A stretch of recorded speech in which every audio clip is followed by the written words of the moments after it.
नमस्कार दोस्तों, आप सभी का बहुत-बहुत स्वागत है द बिग डैडी शो पिता-पुत्र की यादों के किस्से। तो इसके अंदर और आज हमारा एपिसोड 3 है। आज हम बात करेंगे कि 1998 की एक कुछ ऐसा वक़्त पापा जी की ज़िंदगी में आया, जब वो बहुत जो ऐसी सर्दी होती थी जिसके अंदर लोग बाहर निकलना नहीं चाहते थे।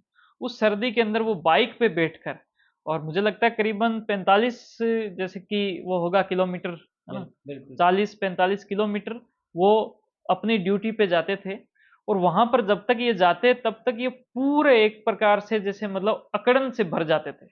तो वैसा का वैसा वहाँ पर ये जाकर और रुक जाते थे और फिर ये आराम से वहाँ से नीचे उतरते, फिर ये अपने हिलते। तो ऐसा वक़्त आया जब ऐसी ठंड होती थी और उस ठंड के अंदर भी इन्होंने कभी अपनी हिम्मत नहीं हारी और पूरे जो कि निडरता से वो जो संघर्ष का जो दौर था, वो दौर इन्होंने पार किया। मैं चाहता हूँ कि आप अपनी वाणी से वो जो वक़्त है, वो जो यादें हैं, उसको फिर से ताज़ा करें। धन्यवाद। ये जो बता रहे हैं वक़्त, पहले मेरी पोस्टिंग संगर में थी। संगर में मेरी पोस्ट है जो सरप्लस हो गई और मुझे श्योपुरा में पदस्थापन कर दिया। तो संगर के पास 7-5 की आबादी में मेरा घर था। वहाँ से मैं श्योपुरा अप डाउन किया करता था। 45-50 किलोमीटर एक तरफ था, डेली का 100 किलोमीटर का सफ़र था।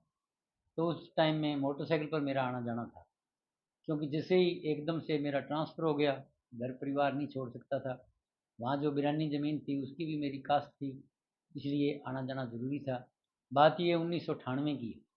1998 के अंदर लगातार 3.5 महीने तक रात दिन धुंध एक साथ रही। इतनी धुंध, इतना कोहरा कि धूप निकली, ज़बरदस्त ठंड थी। तो उस ठंड में मैं हमेशा अप डाउन करता था और वहाँ पर मैं कार्यवाहक प्रधानाध्यापक भी था, इसलिए जाना आना भी ज़रूरी था, मीटिंगों में भी जाना। लेकिन जैसे ही मैं संघर से निकलता, पालीवाला पहुँचता, तो मैं एकदम ठंडा हो जाता। वहाँ मैं मोटरसाइकिल रोकता, मेरे दोनों हाथों को मोटरसाइकिल की जो इंजन है उस पर लगाता, लगा करके कुछ देर गर्म करता, फिर मैं वापस स्टार्ट करता। जैसे ही मैं श्योपुरा पहुँचता, वहाँ मेरे एक अजीज मित्र साथी थे, शिषपाल जी मीणा। वो मेरा वहाँ वेट करते और मेरे लिए चाय बना करके वो रखते और स्टील वाले गिलास में भर के मुझे चाय देते और मैं उस चाय को ऐसे दोनों हाथों से पकड़ लेता, जिससे कि मेरे हाथ गर्म हो जाएं और मैं चाय पीता रहूं। और मैं चाय पीने के बाद फिर मैं अपने आप को तरोताज़ा हो जाता। कपड़े इतने गीले हो जाते कि दो दो पैंट पहन के जाते, एक पैंट उतार के बाहर सुखा देते, ऊपर एक शॉल भी होता उसको भी निचोड़ते, पानी निकलता उसमें, क्योंकि पानी बहुत ज़्यादा था, कोहरा बहुत ज़्यादा था। तो फिर हम दोबारा अध्ययन अध्यापन में अपने प्रधानाध्यापक कार्य में लग जाते। जैसे 4:30 बजे वैसी धुंध वैसे ही अंधेरा, वापस फिर इस तरह से पहुंच जाते वापस घर। तो ये मेरी दिनचर्या थी।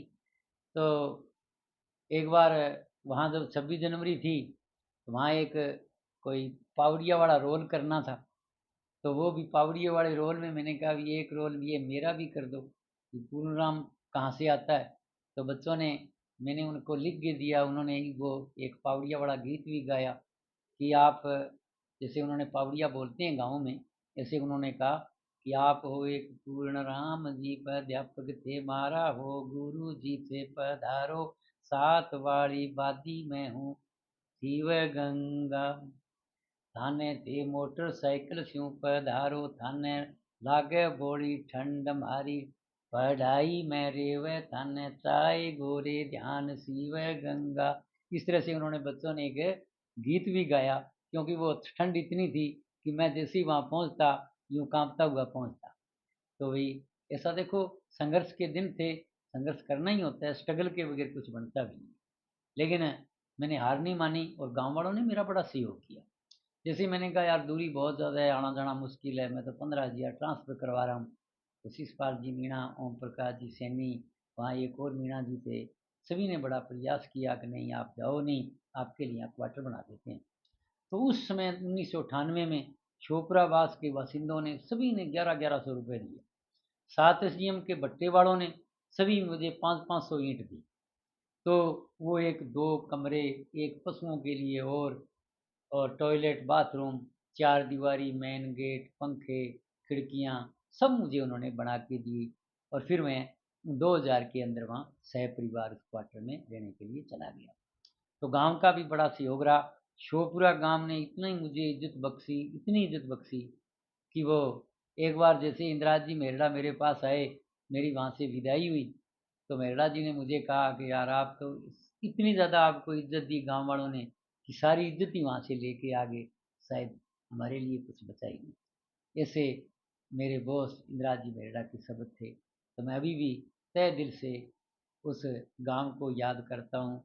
उनकी यादें मेरे अभी भी दिल दिमाग और मन में छाई हुई हैं। तो ज़्यादा समय नहीं लेता हुआ मैं इतना ही बतलाता हूँ। धन्यवाद।